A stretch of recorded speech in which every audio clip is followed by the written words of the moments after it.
नमस्कार जय हिंद विद्यार्थी मित्र हो, मी अमोल देशमुख स्वागत करतो. सर, पशुसंवर्धन विभागाच्या भरतीबद्दल अपडेट द्या असे विद्यार्थ्यांचे भरपूर मेसेज आणि कमेंट्स होत्या. ना गुड न्यूज आहे की त्याचं अपडेट जे आहे तर ते एक ऑथेंटिक अपडेट आपल्या हाती लागलेला आहे आणि त्या अपडेटच्या आधारे जाहिरात कधी येणार याची प्रशासकीय समज असलेल्या विद्यार्थ्यांना म्हणजे ते बुद्धीला पटेल की नेमकं जाहिरात कधी येऊ शकते. ना आता आजच्या या व्हिडिओमध्ये पुढे जाण्यापूर्वी आपली जी तलाठी भरती जी आपण चालू केलेली आहे तर त्याचं थोडंसं प्रमोशन करून घेऊया, कारण की तलाठी भरतीचा आकृतीबंध मंजूर झालेला आहे. 6 ते 9 महिन्यात कधीही तलाठी भरती जे येऊ शकते. मागच्या वेळेस जशी तलाठी भरतीचा जे स्टँडर्ड आणि डिफिकल्टी लेवल होती त्याच्यापेक्षा दुप्पट त्याची डिफिकल्टी लेवल असणार आहे. स्ट्रॉंग कॉम्पिटिशन असणार आहे, म्हणून आतापासून तयार केलेलं योग्य आहे. ना यासाठी आपली ही मेंटॉरशिप बॅच आहे, VIP स्टुडंट्सची मेंटॉरशिप बॅच आहे. यामध्ये तुम्हाला मिळेल आणि जी नॉर्मल बॅच आहे तर ती 1499 मध्ये मिळेल. अमोल केअर्स हे जर कुपन कोड वापरलं तुम्ही 15 तारखेपर्यंत तर तुम्हाला 25% डिस्काउंट यावरती मिळू शकतो. यामध्ये फक्त 100च सीट जे आहेत तर त्या अवेलेबल आहे आणि मला असं वाटतं की काहीतरी 10 का 12 सीट्स अवेलेबल आहे. त्या फुल झाल्यानंतर ऑटोमॅटिकली बॅच जे आहे तर ती डिसेबल होणार आहे. So you can consider. ना आता पशुसंवर्धन विषयी बघा हे अपडेट आहे. ठीक आहे, चला आता पशुसंवर्धन विषयी हे जे अपडेट आलेलं आहे तर हे अपडेट आहे. आता पहा, पशुसंवर्धन जे आहे ना तर ते जिल्हा परिषदेच्या अंतर्गत त्यांना जॉईनिंग दिलेली आहे. ना आता 2023 ला जी भरती झाली होती पशुसंवर्धन विभाग आणि जिल्हा परिषद विभाग या दोन्ही विभागामध्ये पशुसंवर्धन अधिकारी यांची काय झाली होती, ग्रुप सी ची जी आहे त्या टेक्निकलचं जे पद आहे तर त्यांची परीक्षा झाली होती एकाच पदासाठी दोन्ही विभागामध्ये. पण जॉईनिंग देता वेळेस जिल्हा परिषदेच्या अंतर्गतच त्यांना जॉईनिंग दिली होती. जिल्हा परिषदेची जी वेटिंग लिस्ट आहे तर ती 2027च्या जानेवारीपर्यंत आहे. त्यामुळं ही जाहिरात तोपर्यंत येणार नाही हे मी तुम्हाला ऑलरेडी सांगतो. पण हे काय येणार नाही त्याच्या मागचं लॉजिकल कारण तुम्हाला याच्यात पण कळेल आणि प्रशासकीय समज पण तुम्हाला समजेल. ना आता पशुसंवर्धन सहाय्यक पशुधन विकास अधिकारी यांची 1/1/2000 रोजीची राज्यस्तरीय एकत्रित तात्पुरती ज्येष्ठता यादी लागलेली आहे. मी खाली जाणार नाही. हा जो GR आहे तर हा कधीचा आहे, 8 एप्रिलचा आहे.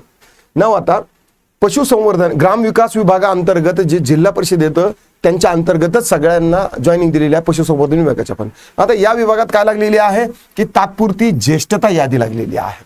तात्पुरती ज्येष्ठता यादी जी आहे ना तर ती 1 महिन्यासाठी लागत असते. म्हणजे आता ही यादी जी आहे तर ही असणार आहे 1 मंथसाठी. मला सांगायचं हे आहे की या विभागामध्ये सध्या प्रमोशनचे वारे चालू आहे आणि ज्या विभागामध्ये प्रमोशनचे वारे चालू असतात त्या विभागामध्ये 6 ते 9 महिने किंवा 12 महिने जाहिरात नवीन येत नसते. कारण प्रमोशन जे आहे तर ते स्टेप बाय स्टेप एका पदासाठी प्रमोशन नसतं. म्हणजे आता या पदासाठी प्रमोशन होत असेल तर बाकीच्याही इतर पदासाठी प्रमोशन होत असतं. प्रमोशन व्हायची जी स्टेप आहे तर ती समजून घ्या. अगोदर लागते तात्पुरती सेवा ज्येष्ठता यादी ज्याच्यासाठी 30 दिवसाची काय असते, व्हॅलिडिटी असते. म्हणजे हे जे आहे तर हे 30 दिवसासाठी असतं. ठीक आहे, तात्पुरती तात्पुरती सेवा ज्येष्ठता यादी प्रसिद्ध करण्यात आली. विभागाने काय केलं की तात्पुरती सेवा ज्येष्ठता यादी प्रसिद्ध केली.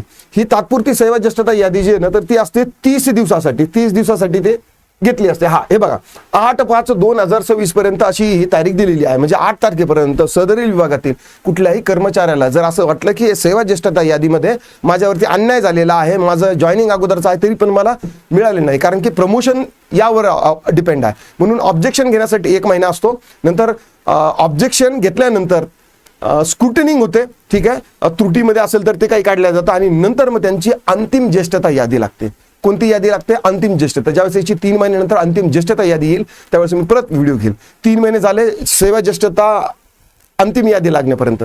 नंतर मग एक मसुदा तयार होतो, त्यासाठी 1 महिना लागतो आणि नंतर मग वित्त विभागाकडे मान्यतेसाठी की बाबा आता हे लोक आहेत यांचं प्रमोशन करायचं आहे, यांची जुनी पगार अशी होती आता नवीन पगार या पद्धतीने होणार आहे, सेवा भत्ते वगैरे जे आहेत तर ते वाढणार आहे, PFPSIC मध्ये कोणत्या प्रमाणात वाढ होऊ शकते, DATA सगळं काय वाढू शकतं तर ते सगळं प्रावधान जे आहे तर ते वित्त विभाग मान्य करतो आणि नंतरच मग त्यांची जॉईनिंग होत असते.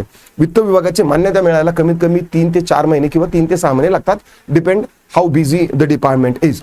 नंतर मग अंतिम यादी लागल्यानंतर सेवा काय म्हणतात की वित्त विभागाची मान्यता मिळाली, वित्त विभागाची मान्यता आल्यानंतर तिथून पुढे 3 महिने तुमची पोस्टिंग होत असते. म्हणजे जे लोक आहेत तर त्यांना तो पदभार सांभाळण्यासाठी 3 महिन्यामध्ये कार्यभार सांभाळण्यासाठी ती प्रोसेस चालू असते. म्हणजे 9 महिने कमीत कमी कोणत्याही विभागामध्ये प्रमोशन जे आहे ना तर ते चालू असतं. मी तुम्हाला अगोदरच्या व्हिडिओमध्ये सांगितलं की अन्न व पुरवठा विभागामध्ये कशा पद्धतीने आता अंतिम ज्येष्ठता यादी लागलेली आहे. अंतिम ज्येष्ठता म्हणजे ही जी पहिली जी यादी आहे तर ती म्हणजे कंप्लीट झालेली आहे. तर 6 ते 9 महिन्यामध्ये म्हणजे मला सांगायचं आहे की 2026 मध्ये ही भरती येणं जवळपास 99% येणार नाही. आशा करतो तुम्हाला हा व्हिडिओ आवडला असेल तर लाईक करा, शेअर करा. सदरील GR आपल्या टेलिग्राम चॅनलला टाकलेला आहे. पुन्हा भेटूया पुढच्या व्हिडिओमध्ये. तोपर्यंत राम राम.